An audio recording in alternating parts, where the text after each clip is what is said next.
17 सितंबर को जब पूरा देश मोदी के जन्मदिन के जश्न में डूबा हुआ था, उस वक्त दिल्ली का पॉलिटिकल पारा गरमाया हुआ था।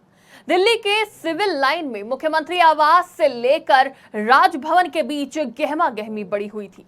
केजरीवाल ने अपनी पूर्व घोषणा के तहत राजभवन पहुंचकर अपना इस्तीफा एलजी को सौंप दिया था।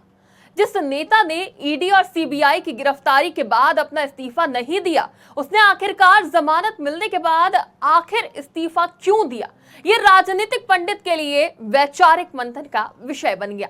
नमस्कार, मैं हूं शिखा मेहरोत्रा। एक बार फिर आपसे रूबरू हूं द शिखा शो लेकर। 9 साल 8 महीने तक सत्ता सुख भोगने के बाद आखिर उनके मन में क्या है, इसको डिकोड करना भी बहुत जरूरी है। अगले कुछ महीने में दिल्ली विधानसभा के चुनाव भी होने हैं। विधानसभा चुनाव से पहले अरविंद केजरीवाल आम आदमी पार्टी के कार्यकर्ताओं और जनता के बीच जाने की तैयारी में है।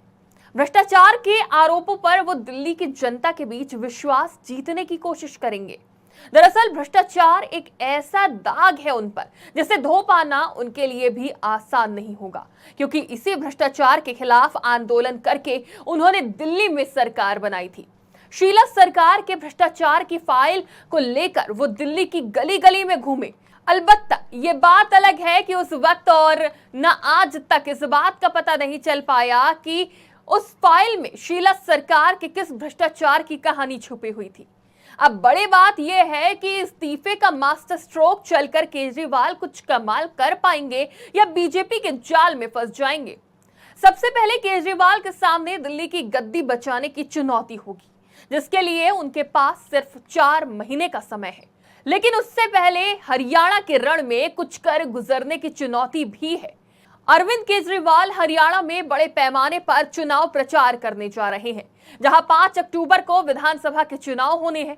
दिल्ली में जनता के बीच जाएंगे केजरीवाल ने दिल्ली में एक वार्ड में जाकर लोगों से मिलने की योजना बनाई है। 2025 की शुरुआत फरवरी में विधानसभा चुनाव हो सकते हैं।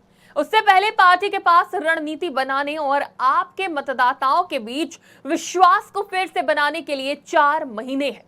केजरीवाल को दिल्ली की उस जनता का विश्वास जीतना है जिसने उनकी बेदाग छवि पर मोहर लगाई थी। पार्टी के कार्यकर्ताओं का बचाएंगे मनोबल।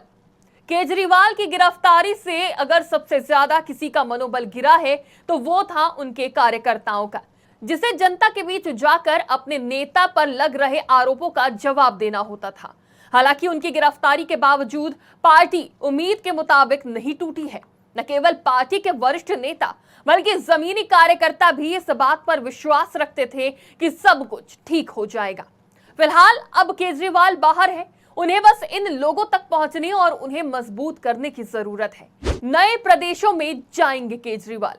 अपने कार्यकर्ताओं का विश्वास हासिल करने के लिए केजरीवाल पंजाब का दौरा भी करेंगे। वो झारखंड और महाराष्ट्र भी जा सकते हैं। जनता को देंगे अग्नि परीक्षा। अरविंद केजरीवाल ने जब अपने इस्तीफे की घोषणा करते हुए कहा था कि मैं तभी सीएम की कुर्सी पर बैठूंगा जब लोग मुझे ईमानदारी का सर्टिफिकेट देंगे। उन्होंने कहा, मैं मुख्यमंत्री और मनीष सिसोदिया उप मुख्यमंत्री तभी बनेंगे जब लोग कहेंगे कि हम ईमानदार हैं। इसलिए केजरीवाल ने चुनाव से चंद महीने पहले विक्टिम कार्ड तो खेल दिया है। अब उन्हें इस दाव की सहानुभूति मिलती है या नहीं, ये हरियाणा के नतीजे काफी हद तक साफ कर देंगे और आने वाले समय में दिल्ली के चुनाव में पूरी पिक्चर साफ हो जाएगी।